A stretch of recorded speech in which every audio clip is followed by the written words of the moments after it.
क्या है मामला, क्या करने वाले हैं आप लोग? देखिए, भारतीय समाज पार्टी के बांसडीह विधानसभा के विधानसभा प्रभारी उमापति राजभर और गुप्तेश्वर राजभर दो लोग कल अपने बेटे को का जन्म प्रमाण पत्र बनाने के लिए बांसडीह तहसील में गए थे। तहसील में खड़े होकर के टाइपराइटर के पास वो टाइप करा रहे थे। पीछे से एक गाड़ी आती है जो तहसील के स्टोनो हैं, वो अपनी गाड़ी लेकर आते हैं और उमापति के ऊपर चढ़ा देते हैं। उमापति का पैर फ्रैक्चर हो जाता है और वो गिर जाते हैं। गाड़ी आगे बढ़ती है, वो रुकते हैं, आते हैं, देखते हैं पीला गमछा लगाया है, उसका पीला गमछा खींचते हैं और खींच करके उसको एक इधर मारते हैं, उधर मारते हैं। अब मारने के बाद गाली देते हैं।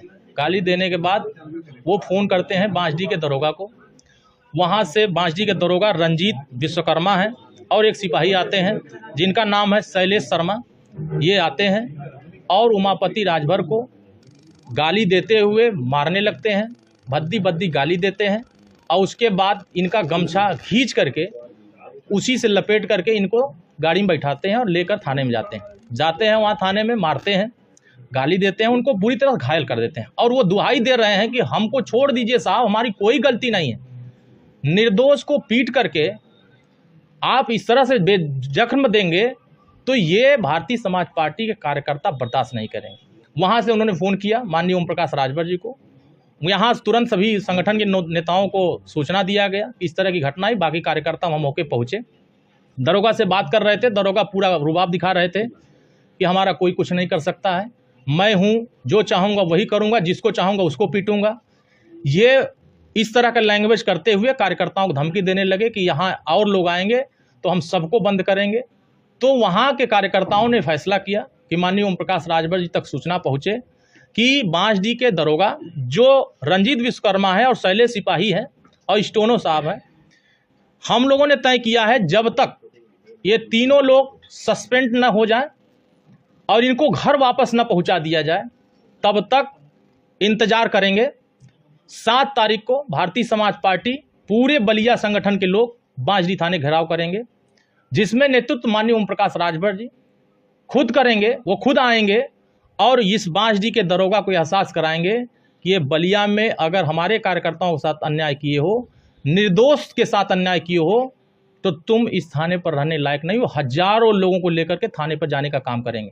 और माननीय मुख्यमंत्री जी को आपके माध्यम से, बलिया के डीएम साहब को आपके माध्यम से, एसपी साहब को आपके माध्यम से संदेश देना चाह रहे हैं कि शाम तक उन सभी को सस्पेंड कर दीजिए, नहीं तो लड़ाई आर पार की होगी।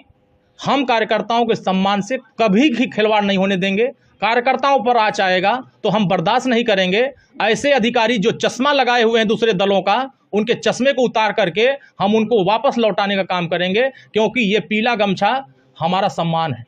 ये पीला गमछा हमारा सम्मान है, हमारा मान है। अगर हमारे पीले गमछे को आपने निगाह लगाया है, हमारे साथ अन्याय किया है, तो इसका भी इलाज आने वाले समय में आपका हो जाएगा। क्योंकि हम लोगों ने, कार्यकर्ताओं ने संग मिलकर सरकार बनाया है और सरकार में ऐसे चश्मा लगाकर अधिकारी बैठकर इस तरह का हरकत करेंगे तो ये उत्तर प्रदेश की सरकार का ये गाइडलाइंस नहीं है। उत्तर प्रदेश सरकार का ये विजन नहीं है कि किसी गरीब को, निर्दोष को आप पीटेंगे, उसको मारेंगे और ऊपर से मुकदमा नहीं लिखेंगे। तो ऐसे लोगों पर अल्टीमेटम है कि शाम तक उनको सस्पेंड करिए और 7 तारीख तक अगर इनका इलाज ठीक से नहीं करते हैं तो 7 तारीख को घेराव होगा और पूरी मजबूती के साथ पूरे बलिया कार्यकर्ता वहाँ दिखाई देंगे। एक बयान भी मंत्री जी का वायरल हुआ था कि अगर कोई कार्यकर्ता पीला गमछा लगा करके थाने में जाता है तो दरोगा को उसमें ओम प्रकाश राजभर नजर आएंगे। इसका कितना असर हो रहा है, दिख रहा है? देखिए, पूरे उत्तर प्रदेश में हर अधिकारी इस तरह का नहीं कर रहे हैं। कुछ अधिकारी हैं जो दूसरे दलों का चश्मा लगा करके निगाह से देखते हैं। वो अधिकारी अभी अपने सोच को नहीं बदल पाए। ऐसे ही घटना जौनपुर में किसी ने किया था, किसी दरोगा ने किया, सूचनाएं सरकार तक पहुंची और 24 घंटे के अंदर उनको सस्पेंशन ऑर्डर मिल गया, वो घर चले गए। हम नहीं कहते हैं कि सारे अधिकारी गड़बड़ हैं, लेकिन कुछ ऐसे अधिकारी हैं जो इस तरह की हरकत कर रहे हैं। तो पीला गमछा में सीधे ओम प्रकाश राजभर नजर आते हैं, वो उनको भी पता है, देश के लोगों को पता है। ये राजभर पीला गमछे से जाना जाता है। ये राजा का वंशज है और राजा का वंशज कभी झुक कर काम नहीं करता है। संघर्ष करने वाला कौम है।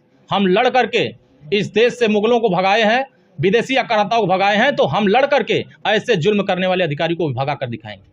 अच्छा, इससे अलग अलग अगर बात की जाए तो कार्यकर्ता मीटिंग में आप जो है कह रहे थे कि कुछ ऐसे अधिकारी हैं जो नहीं सुन रहे, इनको ठीक, उनकी दवाई की जाएगी, ठीक किया जाएगा, क्या उद्देश्य है कहने का? देखिए, ऐसे अधिकारी हैं जो गरीबों का काम नहीं कर रहे हैं। गांव में कोई लेखपाल है, तहसीलदार हैं, जब फरियाद लेकर के तहसील पर जा रहे हैं, गांव का कोई फरियाद लेके जा रहा, तो इनको दूसरी चीज दिखाई दे रही। जो गांव में समस्याएं हैं, नाली का, खड़ंजा का, आवास का, पेंशन का, शौचालय का, ये लेकर के जा रहे हैं, तो उनको दूसरी नज़र से देखा जा रहा।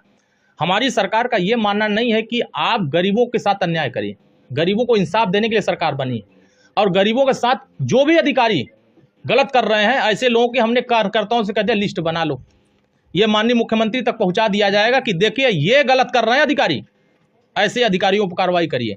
और ठीक करेंगे उनको, इनको ठीक किया जाएगा। इनको सीधे जिस रुबाब में वो बैठे हैं उस कुर्सी से उठा करके उनके घर पहुंचा देना, क्योंकि वो अधिकारी उस कुर्सी पर बैठने लायक नहीं है।